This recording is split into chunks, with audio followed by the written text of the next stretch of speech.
Welcome back, my dazzling Spotlight family. This is your host, Adrian, your trusted conductor on the royal roller coaster, the keeper of the kettle that's bubbling hotter than Camilla's curling iron at Clarence House. And today we are diving headfirst into a saga so messy it deserves its own telenovela soundtrack and a side of buttery popcorn. Now let me set the royal stage.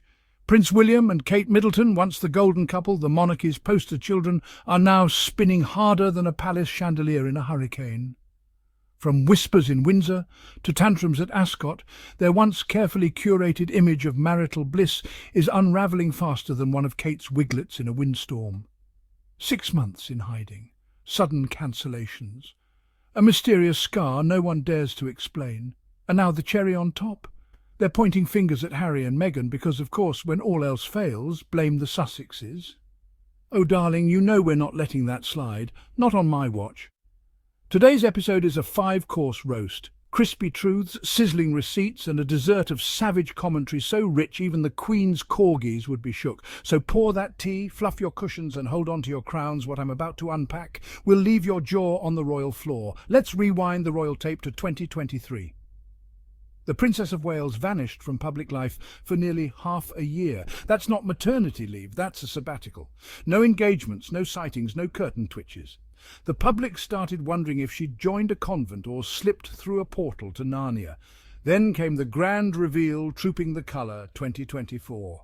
Kate emerged from royal obscurity as if nothing had happened, except, well, she had a visible scar. The internet exploded like it had discovered the 8th Horcrux. Theories flew, left, right, centre, and what did the palace do? They threw the cancer card into the ring like a worn-out UNO move. 1 minute she's on preventive chemotherapy, the next she's miraculously healed and back in heels. Then came the Royal Ascot scandal. Kate pulled out just 10 minutes before her car was due. 10 whole minutes. The royal excuse machine revved into overdrive, churning out tales of mental strain, emotional pressure, and invisible illnesses. But the public? Not buying it, because if she were truly unwell, would Carol Middleton be clinking champagne flutes in the royal tent? Now let's spill the elite educational tea. Behind palace doors the whispers are loud. That Royal Ascot no-show? It wasn't illness. It wasn't cosmic misalignment. It was the fallout from a family fight so dramatic it could melt the crown jewels. The trigger, a battle over where Prince George should go to school. Yes, Eton or not, Eton the most elite parent showdown since Meghan dared to make her own avocado toast. Kate reportedly wasn't thrilled about shipping George off to a cold, institutional boarding school that produces emotionally constipated aristocrats in top hats. She allegedly wanted something more grounded, more modern, less 19th century. But William? Oh, William was obsessed. Eton was masculine. Eton was tradition. Eton was non-negotiable. And right as reports confirmed George would attend Eton despite Kate's concerns, boom, Kate pulls out of Royal Ascot. That was no coincidence. That was a royal statement, the silent, stiletto-clad flipping of the dinner table. Let's talk optics. If Kate were truly sick, if this was a medical emergency, would William be wandering the Ascot grounds with a PR smile so blank it looked AI-generated?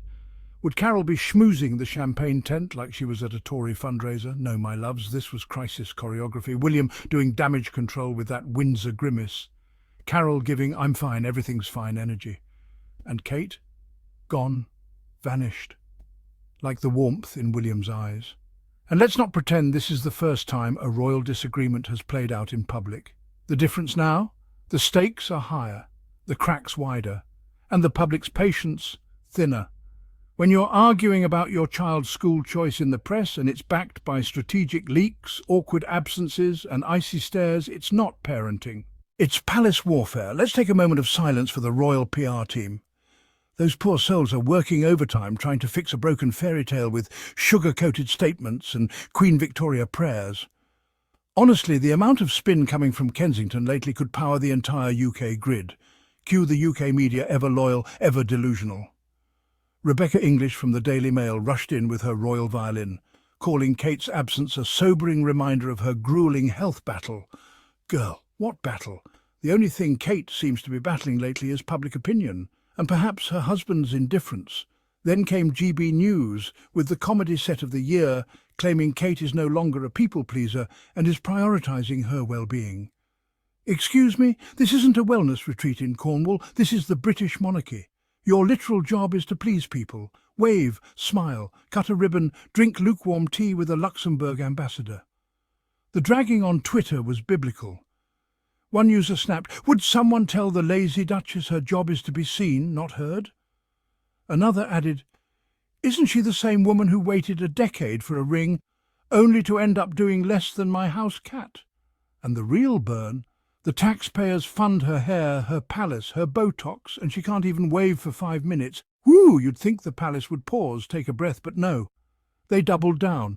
More leaks, contradictory headlines. First she's exhausted, then she's empowered. First she's too ill to attend events, then she's planning a private family holiday. Which is it, Kensington? And the worst part? The silent treatment, no real statements, just vagueness. And when the vagueness gets louder than the truth, people start filling in the blanks. What we're watching, friends, is the slow-motion soft launch of a royal breakup. This is the Windsor version of unfollowing each other on Instagram without announcing it.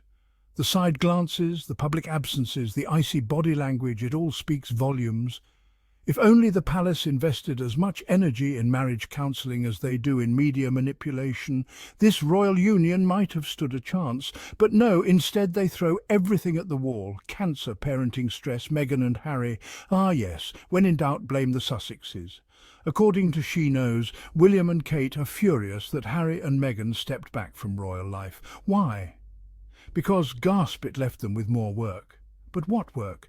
They show up once every couple of weeks, awkwardly plant a tree, and scurry back to Anmer Hall faster than Charles avoids accountability. And now we're supposed to feel sorry for them? Let's not forget, William and his aides were key players in pushing Harry and Meghan out.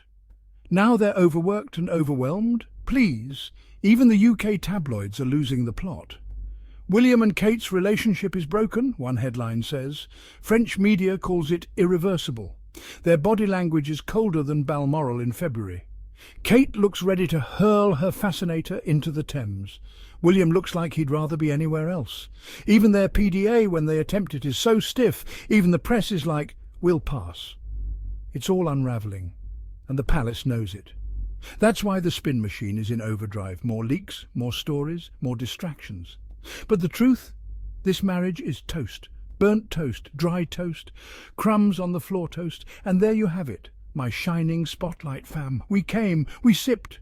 We saw the royal illusions shatter into sparkly, passive-aggressive pieces. Remember, you didn't hear it from the palace. You heard it from Adrian here at Meghan and Harry Tales, where the tea is hotter than William's temper and the shade sassier than Kate's side-eye.